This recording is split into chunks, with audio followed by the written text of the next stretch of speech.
get started. Hi, everybody. Welcome to our webinar titled Designing Resilience Hubs That Work When the Grid Doesn't. My name is Jasmine Chu, and I'm a manager with RMI's US program, which is focused on the clean energy transition in the US. Next slide, please. Okay. Um, Today, we are excited to talk about resilience hubs, what they are, and how to plan and implement them in your respective communities.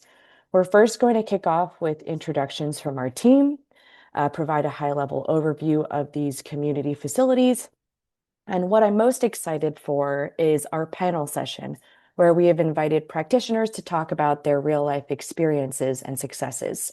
We'll then wrap up with Q&A and final takeaways at the end.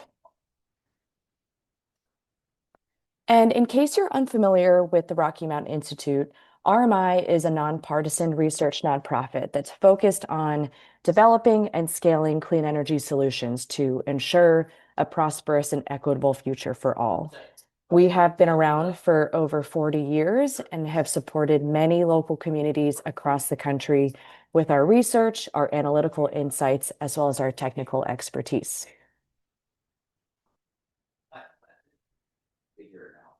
I am backed by a wonderful team, Bryn Grunwald, who's a senior associate at RMI, and Nora Elgawali, an associate at RMI. You'll see both of them later in the hour. And we are also thrilled to have Mark, Scott, and Josh join us from the City of Austin, New Sun Rising, and Community Power South, respectively. You will hear from them later in the hour as well during our panel session.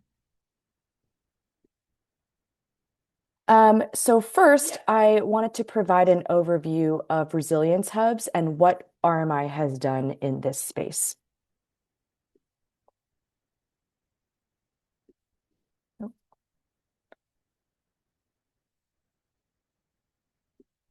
So RMI has supported many communities with resilience hub planning. Over the last few years, we've done that in a few different ways. First, following Winter Storm Uri, we ran a cohort with cities across Texas focused on resilience planning in the face of extreme weather and grid outages. In the summer of 2024, we designed the Microgrids for Resilient Communities cohort and worked to deploy microgrids in Puerto Rico, as well as support microgrid deployment in the Caribbean and African communities. And more recently, we have worked with the City of Providence in Rhode Island on planning and implementing a community resilience hub network, bringing together clean energy, high efficiency building performance, and community needs all in a single project. So as you can see, the Institute is focused on building resilient energy systems for these resilience hubs, specifically how efficiency, solar, and storage all intersect to keep critical services running when they're needed the most. So that's the lens that we're bringing to today's conversation. And happy to say that the conversation doesn't end here with this introductory webinar. We're also launching a workshop series on resilience hubs that we'll discuss more at the end of the hour.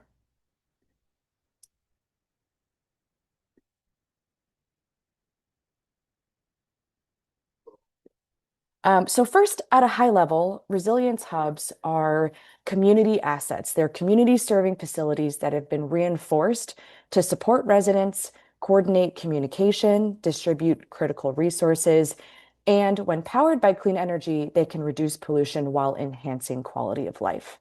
At their core, resilience hubs are physical places where residents can access year round, but also access critical services before, during, and after a disaster or a grid outage. They must be able to provide the basics: shelter, food, water, and our focus, clean power. And that's why on-site energy generation is essential. When you pair high energy efficiency with solar and battery storage, this allows the hub to keep operating even when utility power goes down. And that reliable backup power allows hubs to do things that really matter in an emergency, such as refrigerating food, keeping medications at safe temperatures, running important medical equipment, charging cell phones. And as we've seen, even in the last couple of months, when the most recent winter storm knocked out power for different regions of the US, we see how emergency shelters such as resilience hubs can be extremely important and life-saving. In addition, hubs are meant to be walkable, secure sites that are accessible to even the most vulnerable community members. And beyond energy, resilience hubs can support green infrastructure to help manage flooding, reduce heat, and improve accessibility.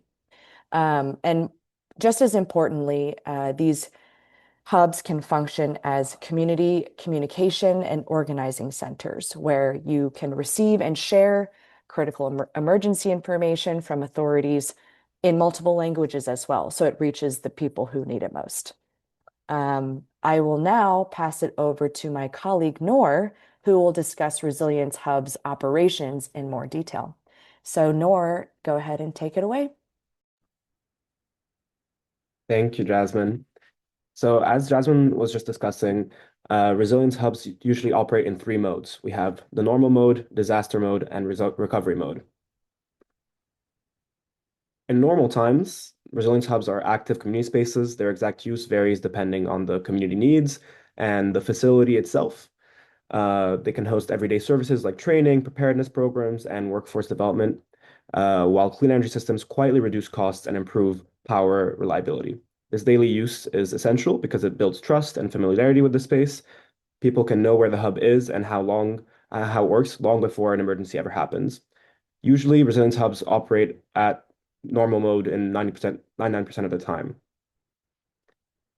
However, when disaster does strike, the hub shifts into emergency mode. With on-site solar and battery storage, it can stay powered even during grid outages. The hub becomes a place for charging devices, accessing information, staying warm or cool, and connecting to food, water, and other emergency support. In this phase, the focus is on keeping people safe, connected, and informed. Immediately after the crisis, the hub supports recovery. It can help residents navigate assistance programs, access mental health and community services, and begin rebuilding. Just as importantly, it becomes a space to reflect and improve using lessons learned to strengthen the community for the next event. Together, these three modes show how resilience hubs aren't just emergency shelters, but long-term investments in community strength.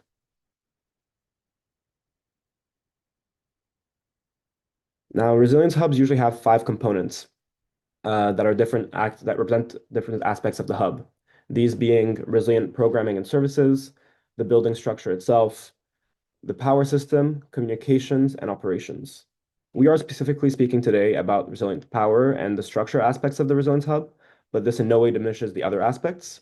Many other resources exist that cover the other aspects in depth, such as the Urban Sustainability Directors Network, USDN's Guide to Developing Resilience Hubs. Unless you're designing and building a resilience hub from scratch, equipping a site with different dimensions of resilience can be an iterative and ongoing process that evolves to meet each community and neighborhood's needs as you get access to more funding or are able to build out more aspects of the hub. So first start with energy efficiency, as it is the key first step. Energy efficiency and weatherization minimize the building's overall energy requirements.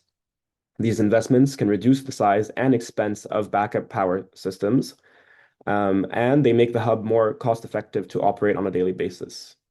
Efficient structures can also extend the hours of safety for occupants, even if the backup power system fails. So if you don't have power, when you really have a very efficient structure, you're able to stay in that space in a safe way with, cool or warm temperatures throughout the time you're there. Now, many strategies exist to improve efficiency in a facility and increase its hours of safety. First, we usually talk about weatherization. This includes things like insulation, window upgrades, and weather stripping. These improvements can reduce energy demand and help maintain safe indoor temperatures during extreme heat or cold, especially if power is limited. Second is passive heating and cooling strategies. These include the building's orientation, shading, natural ventilation, and thermal mass. These design choices help keep spaces comfortable with less reliance on mechanical systems. Lastly, we have efficient electric appliances, such as heat pumps and solar thermal. These also reduce the building's base load and make sure that we're using the least amount of energy to heat or use different appliances throughout the building. Together, all these strategies strengthen the building itself so the hub can continue serving the community when it's needed most without using much energy. Now, I'll note this list obviously is not exhaustive, but this is some of the foundational elements that can help create a resilient and efficient structure. Once the electrical load itself is minimized, the next step is exploring and implementing resilient power options. In normal conditions, the building is grid connected and is getting power from the grid directly. Solar would support daily energy use, reduce costs, and charge the battery for when an emergency might happen. It can also be part of a demand support program with the utility and many other options that can help make it economic as well. A resilient power system can support the hub during outages, though. There are several design options. Most hubs include on-site solar and battery storage. Some can also use backup generators and in rare cases, even wind. The exact setup varies on the location and what energy sources are readily available. When power generation and storage are combined, these form a microgrid. A microgrid essentially isolates the building from the grid, or we sometimes call that islanding it. Solar plus battery storage power the building's critical loads. The battery provides immediate backup, and solar helps extend runtime during the day. The key is starting with the critical loads, identifying what absolutely must stay powered in the building, and then sizing the system accordingly to make sure it's designed to support them. The goal is simple. It's keeping essential services running when the grid goes down, using this backup power, typically with solar and storage.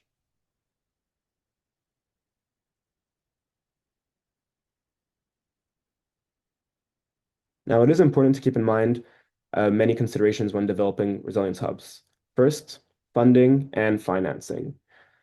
When you're securing upfront capital for solar, storage, and building upgrades, you also have to plan for long-term operations and maintenance costs and making sure that you have all of these together to fund the project. But there's many different ways to fund projects that can be third party or direct ownership, which changes the financing structure.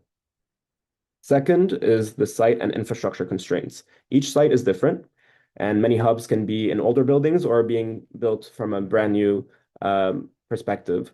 And sometimes that would need electrical upgrades or panel improvements for older buildings before you can even integrate clean energy systems and install them. However, for newer buildings, you can really plan it out from the get-go. Next is technical complexity. You have to properly size systems for emergency loads and integrate solar, storage, and efficiency and backup systems so they work seamlessly during an outage.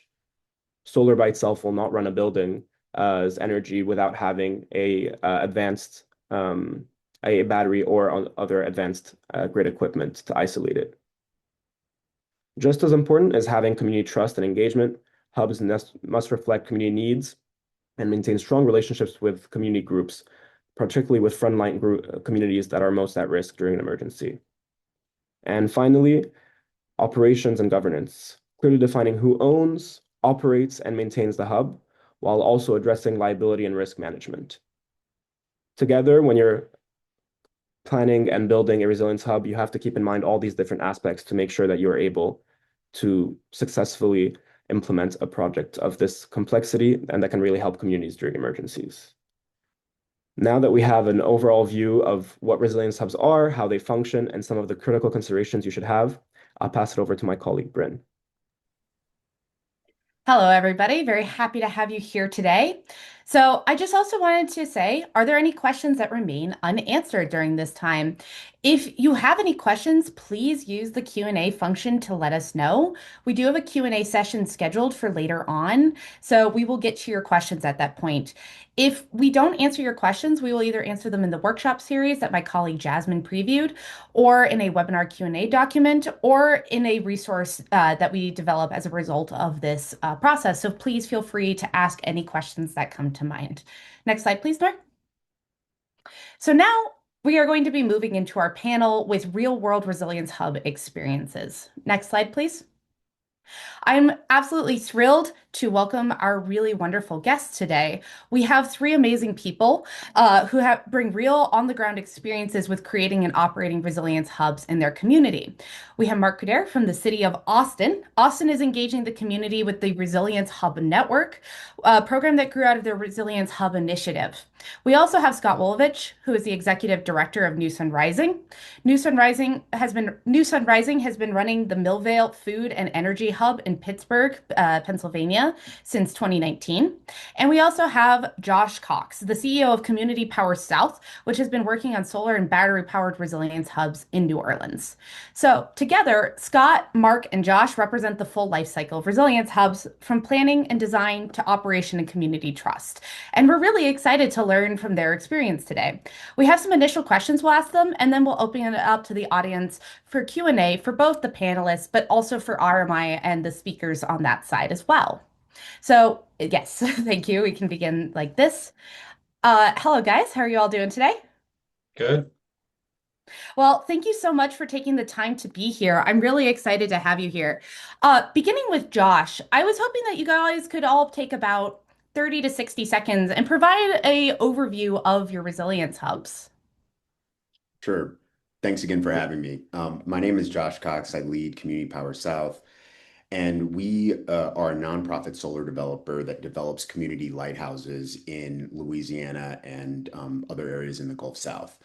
Community Lighthouse sprung out of a really challenging storm about 4 years ago, Hurricane Ida, where the power was out in New Orleans for about 3 weeks. During that time, our most vulnerable, especially elderly people, were dying at a really increased rate, not to mention the impacts on other vulnerable communities like, women who just had newborn babies, which was actually me. My wife had a baby 2 days before Hurricane Ida. And so Together New Orleans is a group that organizes churches. And after Hurricane Ida, though about 50 pastors got together with Together New Orleans and kind of said never again. And so from that moment on, there was a real sort of desire to make sure that these community anchor institutions had the infrastructure that they needed to help themselves whenever the next disaster came along. Wow. Thank you so much for sharing. I'm really glad to hear that this has been able to be so helpful. Mark, I would really love to hear from you next. Yeah, so thank you, Josh. And similar to Josh, a lot of these things grow out of past events that were pretty severe. In Austin, it is now 78 degrees today, so not to rub it in for the people in the East Coast. But we are used to heat to some degree, but we're not used to cold. So in 2021, we were hit by a snowstorm. In 2023, we were hit by an ice storm. And for the example, the snowstorm, 50% of people in Austin lost their power. A lot of people lost water. So they're looking to the city to be like, hey, where do we get power? Where do we get water? Where do we go? And out of that grew this Resilience Hub discussion about like what locations are trusted by the community and what locations should we invest in to have these things to help people during these events. Thank you so much for sharing that. Scott? Yeah, you're going to hear a similar story. Unfortunately, a lot of these projects are born out of trauma, of climate-related events. I think the beauty of these types of convenings is that we can prepare better for future threats and shocks through the development of these centers. I'm here just on the fringes of the city of Pittsburgh in a small river town called Millvale Borough. And so we actually around the same time as Katrina were hit with the remnants of a flooding from Hurricane Ivan, and the community was just devastated. In the aftermath of that, New Sun Rising, the organization that I founded, along with some other stakeholders, really started to think about how can we prevent future flooding, which led to conversations about self-reliance in terms of energy, our air quality, our food systems, into this sustainable development process that we call eco districts. And so this project was a direct outgrowth of the community's goals around becoming, in their words, a self-reliant urban solar village, and then also the designation of the community as a food desert. and then also our history of frequent and traumatic flooding. Wow. So it's very interesting to hear what drove all of you to being interested in having resilience hubs. As Jasmine said, we're going to be really focusing on the clean energy aspects and the sustainability aspects of the hub, but that doesn't mitigate the fact that these also need to serve the community in other really important ways. So, with that, we're then going to begin by asking about how did you adapt your hub's energy resilience to your circumstances? So, what were your circumstances? What clean tech were you using? What size solar array did you decide to use? These aspects are really vital and really important, but I think also really hard to understand fully when you're setting out. Mark, I'd really love to begin with you talking about that. Yeah, I mean, when this topic came up, we thought it'd be really easy. Like, hey, it's just like a home situation. We get some Tesla walls, a couple of solar panels, we'll be good to go. But we quickly realized that if your new system doesn't fulfill 100% of your power at the location, it gets in this really awkward discussion of like who gets to choose what gets left on and what gets shut off. So we were sort of focused on, hey, how do we get a system that allows us to be open for 72 hours? Give it hour by hour, depending on the situation. And then how do we make sure that it fulfills 100% of the power? And there's also this question of like, what is the best technology? How big are the batteries? How big the system? How much roof do we have? Was our system even able to take on this much technology? So it got kind of messy pretty fast. And then on the other hand, there was a political pressure to say, hey, we got to get these things up as soon as possible. We're going to buy 100 diesel generators all at once. And we're like, well, let's hold off. Let's figure out like what's the best situation. So it was a lot trickier than we thought. We ended up really focusing on getting a little bit of money through ARPA to get these buildings to be upgraded to be able to receive backup power. That in itself was a challenge because it was $2 million for just 6 sites. Thank goodness for ARPA funding. But now we're in the situation of like, well, how do we get more money for solar so we can start to build this in, push off the diesel generators as sort of like a mobile solution that we can put in place as needed, and then really invest on those locations. I do want to bring up one big challenge is that solar and battery backup are seen as like really shiny new things and people love that. But all these sites have like broken windows or HVACs who don't work. So there's always this question of like, hey, what about unfunded mandates or deferred maintenance, and how do we deal with that before we deal with all this shiny new stuff? And I think there's always this constant conversation about how do we invest at the right place in the right way at the right time. Yeah, I think that's a really important consideration. As Nora was saying, it's really important to begin with energy efficiency so that way you don't have to oversize your system. Well, thank you so much for sharing that, Mark. Scott, would you like to go next? Yeah, sure.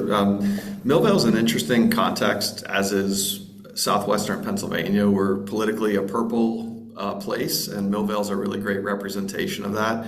And so, leading with things like climate action or decarbonization, those weren't the motivations of the community. Really, the first place that we were able to move solar in the community was at our library, and the conversation was more so around there's a lot of youth overdoses in our community, unfortunately, at that time. And the conversation was more so, by solarizing this building and making it net zero, we can actually reinvest that money into after school programming that can keep teens busy and keep them engaged and feed them and provide a safe space. And so I think the narrative around kind of the ROI of the center, I think is an interesting one to think about, and I think is very context specific. I mentioned some of the reasons why we did this in terms of being a food desert and being flood prone and understanding what this disaster recovery needs look like in our community. Unfortunately, having built that muscle many times over even the last couple of decades. But additionally, there's a lot of interest around green jobs, around entering those careers, and we created some relationships with our local community college to turn the Resilience Hub also into a solar training center. And so an economic angle of job creation and career pathway was something we explored through that as well. So we worked with some engineers at Pitt's Grid Institute at the Energy Innovation Center. They helped us answer some of the questions Mark was getting at. What is the projected? I can't emphasize enough that upfront modeling and understanding, what is the total projected use? If you're having a multi-site facility, for us, we were putting a lot of walk-in refrigeration and freezer. That three-phase power really wasn't a goal of ours to fully offset through the system. We wanted some refrigeration, but it was more so important for us to have the battery backup system sized for things like lighting, cooling, some light refrigeration, but communication systems, all of that could be sized adequately for our battery backup system and that critical loads panel that Norm mentioned earlier. Wow, that's quite a lot. You have a very long running resilience hub too, since I think before the pandemic even. So I think you guys have been able to go through a lot of iterations. Great. Josh, I would also really love to hear from you about the clean energy resilient or the energy resilient aspects of your hub. Yeah, so we just last week did the ribbon cutting on our 20th community lighthouse in the state of Louisiana. This one was in Baton Rouge, and all of them have the exact same three components. It's, obviously PV, solar panels. We have batteries that are appropriately sized for the facility. And then we have load management panels through the SPAN app. And so it allows each individual site to make decisions about which loads stay on or what their energy usage should be, depending on the situation and what need is greatest. So, you have a world in which when we're doing the system design, um, we ask the pastor or the leader of the facility, hey, where do you want people to be? They tell us, and then we literally go load by load and say to ourselves, okay, like maybe this should be included because this feels pretty critical. And so we're kind of mapping out ahead of time how this particular building is going to be used, and how the site host wants to use it. And then we sort of configure the system and the loads based on that. And then, again, like stuff changes all the time, right? I mean, you have no idea how a storm or an event is going to play out. And so having the ability to manage loads through a load management system like SPAN is critical, and it leaves the ultimate power with the people who are on the ground in that site. Thank you for sharing that. Yeah, I think that is a really good point that you don't know. Like, we come up with these ideas in theory, but the reality of it's quite different. I think there's a great saying, all models are wrong, but some of them are useful. And I think that having the ability to react as you learn things or as things occur is really, really important, especially in these contexts. Josh, I'd like to start with you first for this next question. So, obviously, there can be a number of considerations and challenges in planning and launching resilience hubs. So, I'd love for you to talk about what were the biggest challenges you faced in planning and funding your resilience hub, and how did you overcome or adapt to them? Yeah, I mean, I think one of the structural advantages we came in with was community buy-in and support. And when Hmm. it's broad-based, it allows you to unlock government money, which is, you know, these things are not cheap, right? I mean, if you're going to do more than one or two, philanthropy can't support it. You really need either municipal or state investment. And so the fact that there's this sort of organizing base of power allowed us to unlock government money. And, that in conjunction with kind of just like figuring out the system that makes the most sense, right? I mean, Hmm.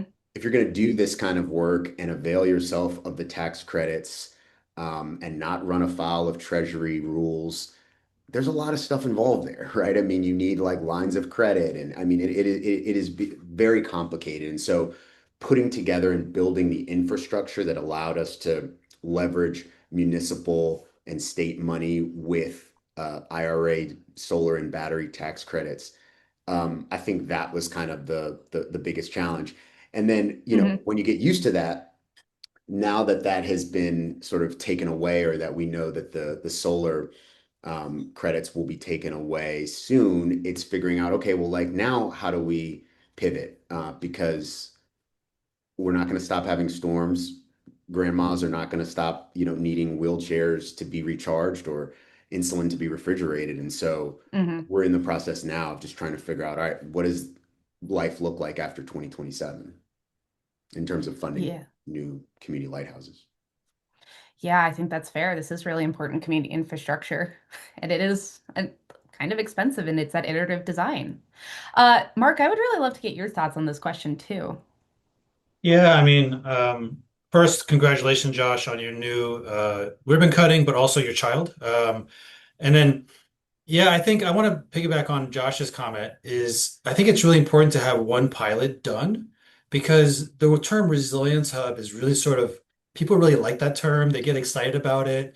And then once you have one done, you can sort of use that as a proposal for new projects. And then as you start to look around, you'll see there's a lot of grant funding here and there that you can cobble together around resilience hubs. So having that ready, having locations identified, having the community on board ahead of time makes a huge difference.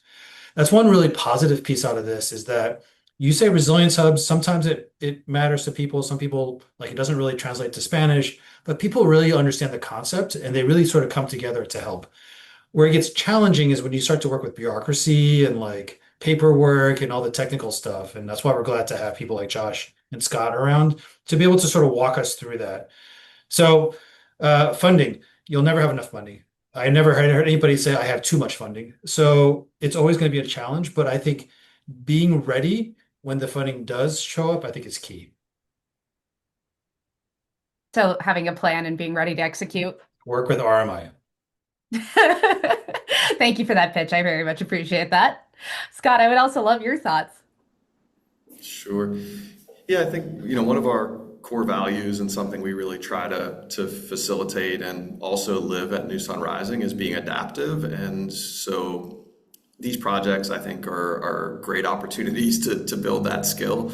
As Mark said, if you're lucky, you're going to have your full capital stack. It's all going to arrive at once, and you're going to get to do the full project in the way it was designed. When you get to that point, let me know because I'd love to see one of those happen. The reality for us is that, it's been an iterative journey. We've had to work really closely with our engineers and thinking about the future state of these projects and thinking about expandability or modularity in systems.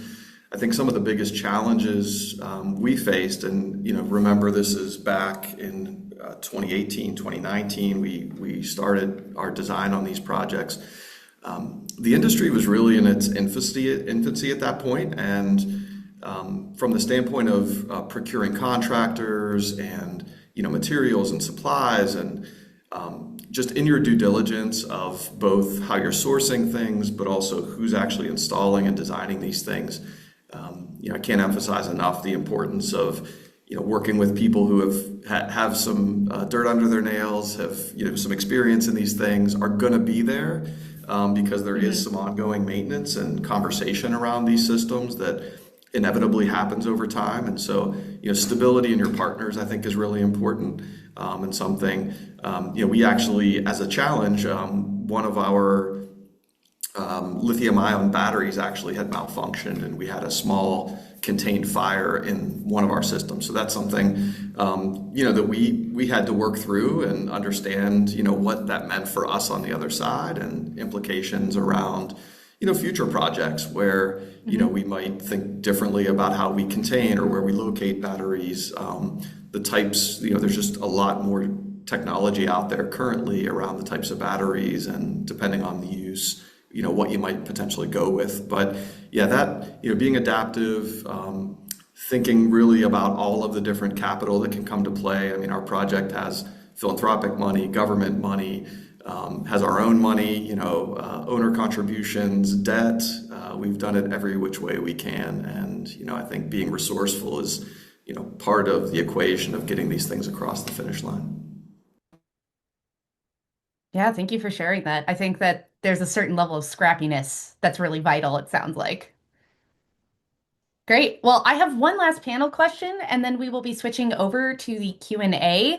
We have a lot of really great questions coming in, so please feel free to contribute all your questions. Like I said, we can write a Q&A document for the questions we don't get to. We can provide other information and resources, so please just keep your questions coming. But so the last question of the panel is looking back, right? You guys have all had a little bit of distance and time now with these hubs existing.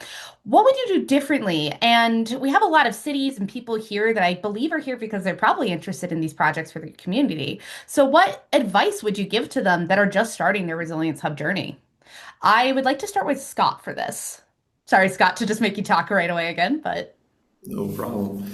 Um, yeah, I mean, I'll pick up where I left off. I mean, from a practical sense, you know, looking at the engineering, the design, the layout, sometimes these systems are engineered not necessarily in the context of other building systems like plumbing. You don't necessarily, right, want your plumbing system next to your electrical systems, but just things that, from a practical standpoint, the location of your battery banks, those types of things, I think are really important.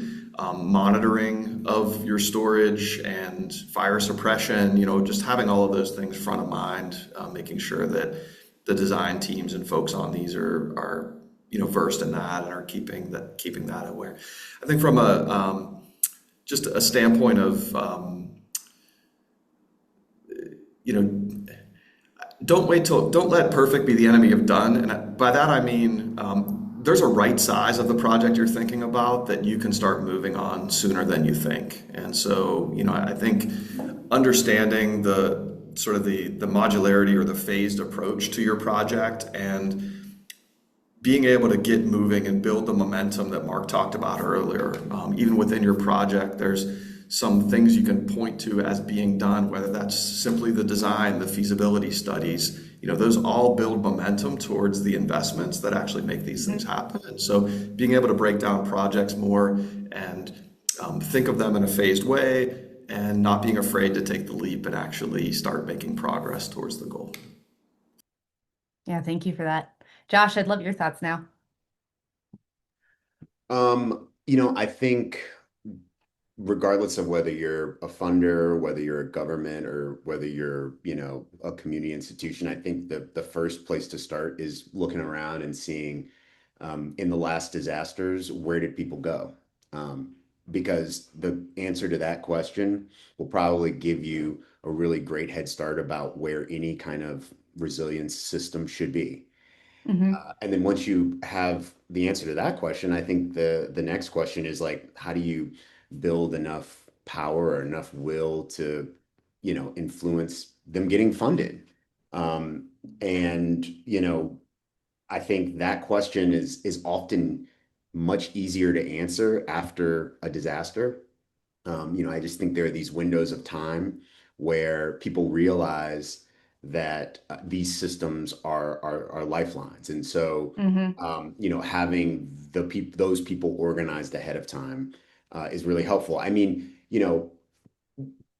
solar, battery, span panels, like these are nothing more than tools. They're important tools, but like you can get someone to figure it out. I think it's really the people and the political will to fund them. That is kind of the magic of what we've done in Louisiana. It's really about who is going to actually be here and open it up, and who is going to make sure that their neighbor down the street has a place to stay cool. And that is much harder than the Hmm. money or the system. And so I would encourage people to start with that piece first, because I think the rest of it gets a lot easier when you figure out the who and the where.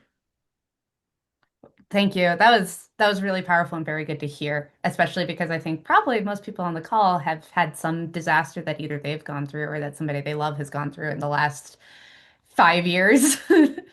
Mark, I'd love to end with your thoughts, and then we will transition over to the Q&A. Yeah, I mean, I guess I have two quick thoughts. One is if you're doing a new building or major renovation to any building, make sure you put in the specification that it should be able to receive backup power in the future. It is so much cheaper to invest in that at the beginning than to retrofit it later. And the second point, and I think it's basically what Josh and Scott said, is who benefits from this? Like who in the community needs it? Like who's that grandmother in the wheelchair that Josh was mentioning? Who's dependent on medical devices during an event? Like who do we sort of bring together and that really sort of making sure that location isn't just about power, but it's about people as Josh said, and like how do you tie that conversation into this whole overall conversation? That's much better for the community, but it's also much better when you write those proposals for grants and other things. So it has to stay positive. I think this whole thing is fantastic, and I think we need more of it nationally, internationally. Yeah, no, and that's why I'm so excited to see so many people here and have you all here to share your great thoughts and insights. Well, thank you guys so much for a really strong panel. We're actually going to begin the Q&A session, which is where we will begin answering the questions that we've been receiving this whole time from the audience. So, audience, please feel free to keep sending in your questions. If you have a question that you would like me to direct towards a specific person, please make a note of that. And we will begin. So this question we got that was directed towards the whole panel. So Josh, Mark, and Scott, although I'm sure Jasmine and Nora, if you guys have thoughts, it would be nice to hear from you too. What is the most surprising partner or partnership that you've come across in your work?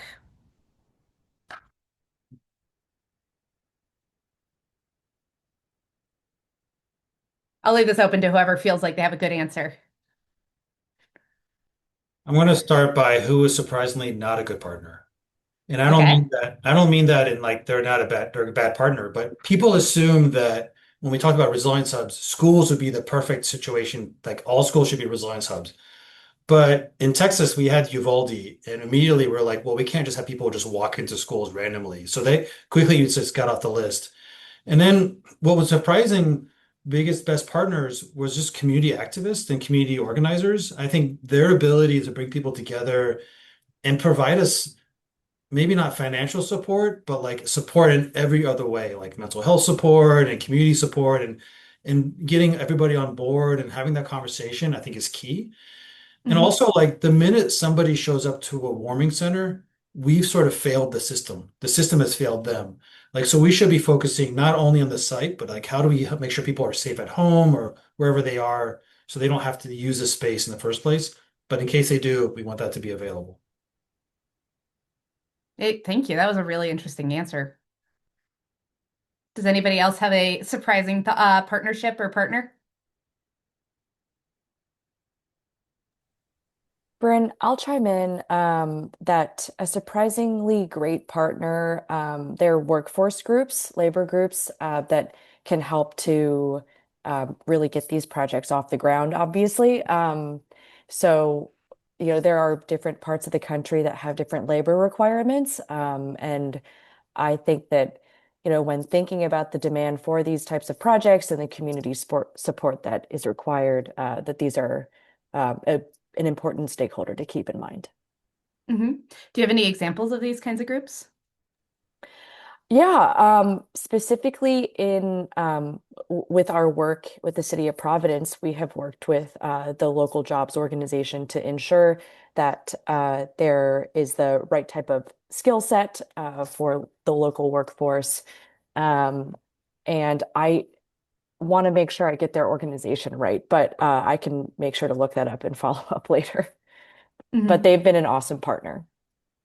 As a corollary to that, all of our projects, we employ the IBEW local here. So, I mean, right now we're working on the first community solar farm in New Orleans, and a huge part of that project was making sure that we had a project labor agreement with the electrical union, so that all this money that's being spent is finding its way back into New Orleans and helping Exactly.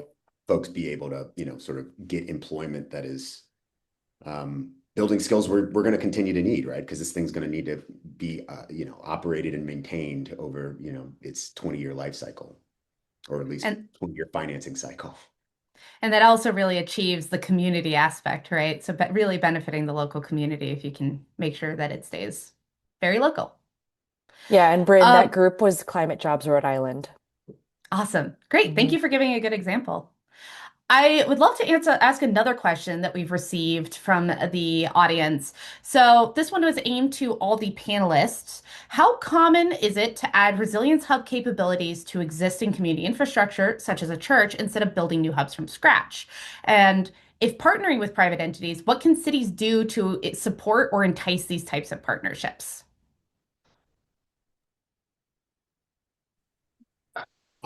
I'm happy to just tell you about our experience. I mean, every single resilience hub community lighthouse we've done is been on an existing structure.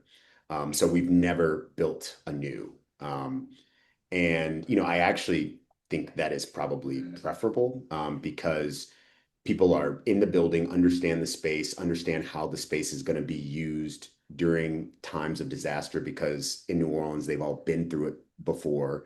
Hmm. And so I think there is a lot of value in just knowing, like, oh, yeah, like, if you blow fans in this room, it like actually keeps it cooler than if you like did it in the other room, right? I mean, like these are the kind of small details that end up being important. So we were like exclusively on pre-existing structures. As far as like maybe I can chime in on just the like how we structure all of our projects.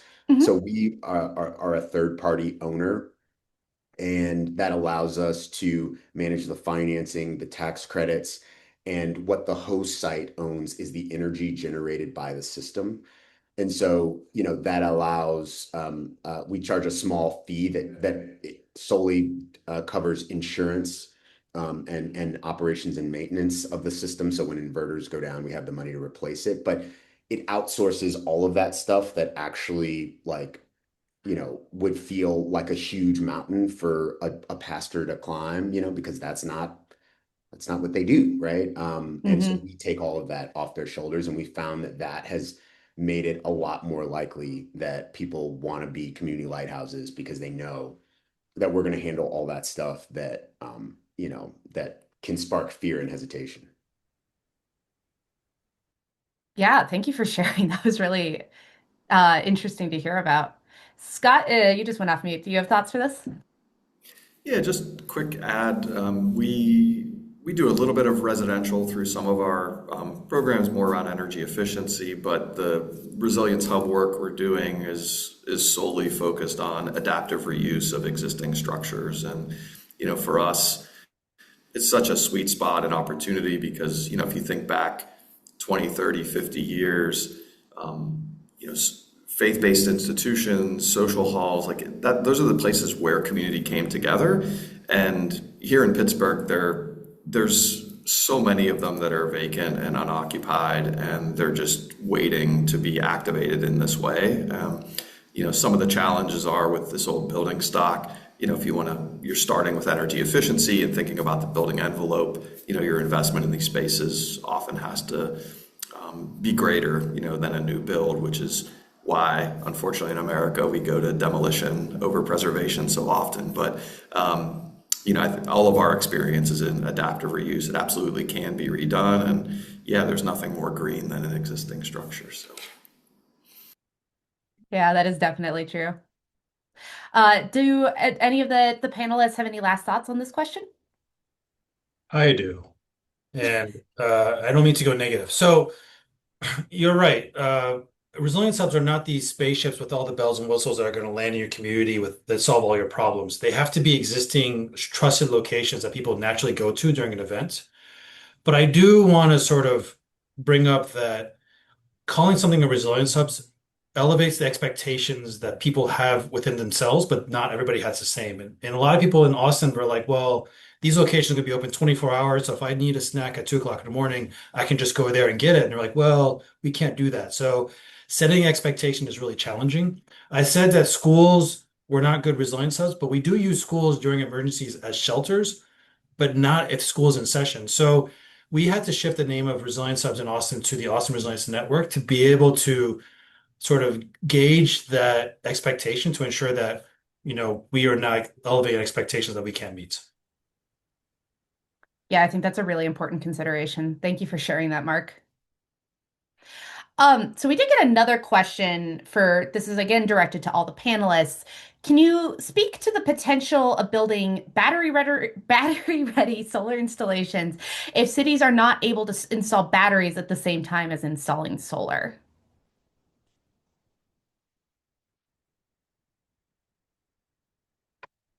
Can you repeat that question one more time?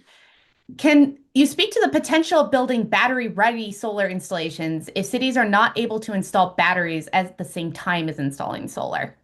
Oh, so like the thing that's coming to mind when I hear you say that is like a mobile battery solution. There are these huge 18 wheelers that we've really started to get into that allow you the flexibility of, sending power to wherever it's needed most. Hmm. And so the answer is like totally, you can, right? I mean, this is and that's not like hard to do. And so yeah, like you can totally do that. One of the things that's happening in New Orleans is our city council just passed like a $32 million incentive for solar Cool. and batteries, but mostly batteries.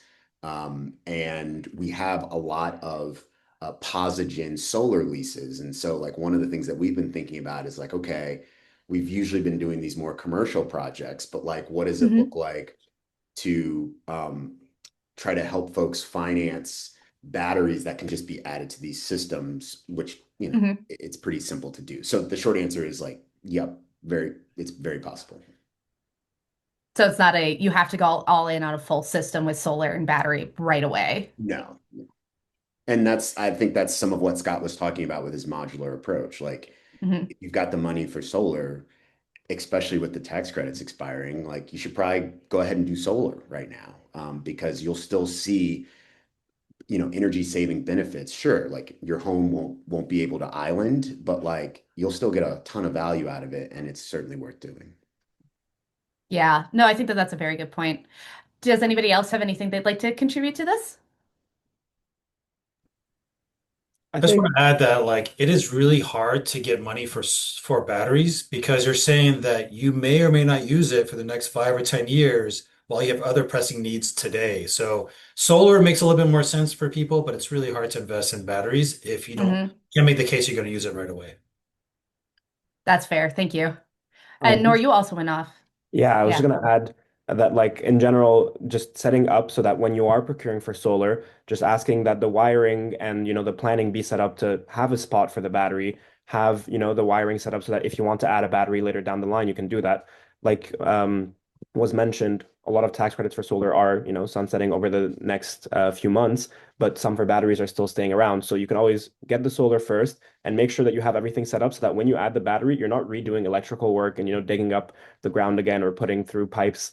It's going to cause a lot less disruption since you're already going to be building the solar. You can do that all now. And then when you're adding the battery, it'll hopefully make the process a bit simpler. So I think a battery ready approach is definitely a great thing to bring up with any developer that you're going to work with for solar. Great. Thank you so much. I think we have time for one last set question and then we will do closeout. So we got a question that said, can any of the panelists speak to planning or launching a a virtual power plant program that centers resilience hubs and community power? Jasmine?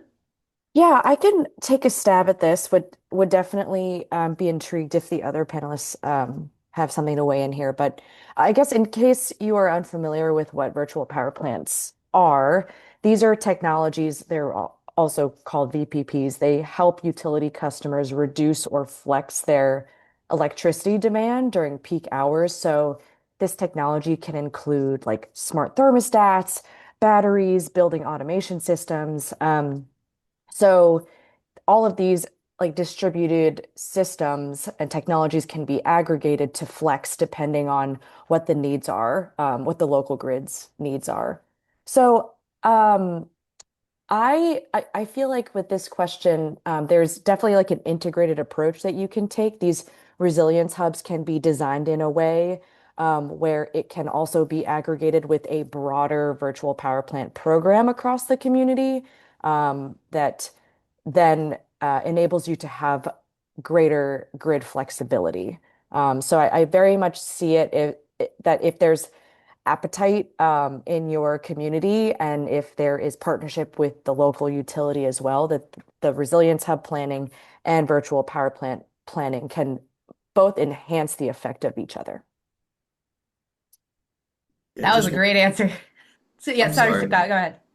Yeah, just one quick thing to add on to that. I have no experience in VPPs, but I'll say that, state by state, there's a lot of different regulation. Unfortunately, Pennsylvania is a very tightly regulated state where when we even start to have conversations about networking our systems or talking about, multi-municipal power, both generation and storage, they immediately start to talk to us about being regulated as a utility. And so there's just been a ton of limitations and a really low ceiling, unfortunately, about the scale of what we can do as community-driven solutions.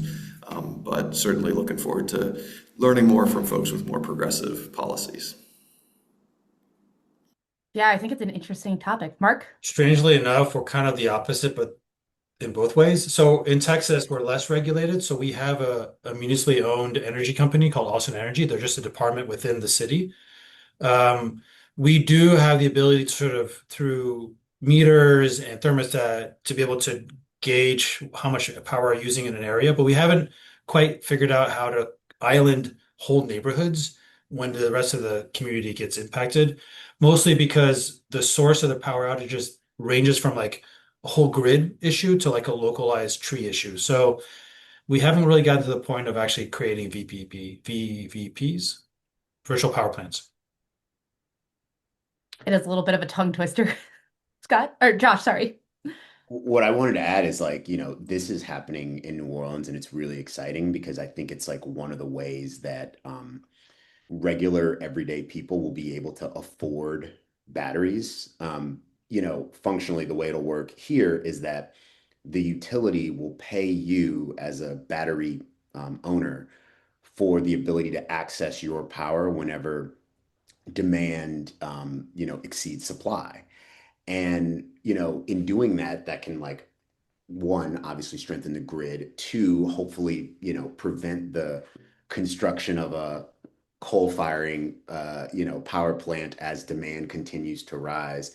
But three, like allow regular people, like, you can sort of finance it, right? If you know that the Hmm. utility is gonna, do 6 polls a year at X amount, it reduces the barrier of like actually getting batteries on houses. And once that happens, I think, you're going to have many more options for resilience in the city. It won't just be community lighthouses. Like you can just go to your neighbor's house down the street because they have a battery and probably solar. So, I think these VPP ideas, could truly be like game changing because of the economics of allowing people to acquire this technology. Great. Well, thank you guys so much. That is the time that we have for Q&A, unfortunately. But never fear, we will be reaching out. We will send a follow-up email, which will link to the website where this recording will be, and we will write a Q&A document where we will try to answer the rest of these questions. And if you do not see your question answered, please never fear. We are also going to be running a Resilience Hub workshop series. Next slide, please. So we will be registering, we will be hosting a webinar, a Resilience Hub workshop series from March through July. These workshops will be monthly and will be 60 minutes long. You can see the topics that we are considering discussing here. These Resilience Hub workshops are designed to help support organizations that are currently planning or resilience hubs with expert interventions and peer-to-peer learning. We have just put the registration page in the chat. Participation is free. You don't have to pay for this, but space is limited. So please apply by Friday, March 6th to join. Next slide, please. So please also fill out this poll, which will give us some information about what topics people are interested in. But thank you all so much for taking the time today to come listen to us. Thank you so much to our wonderful panelists. Like I said, this information will be up. If the panelists choose to make their contact information available to you too, we will also include that. Please feel free to reach out to us with any questions that you might have. And we really appreciated your time.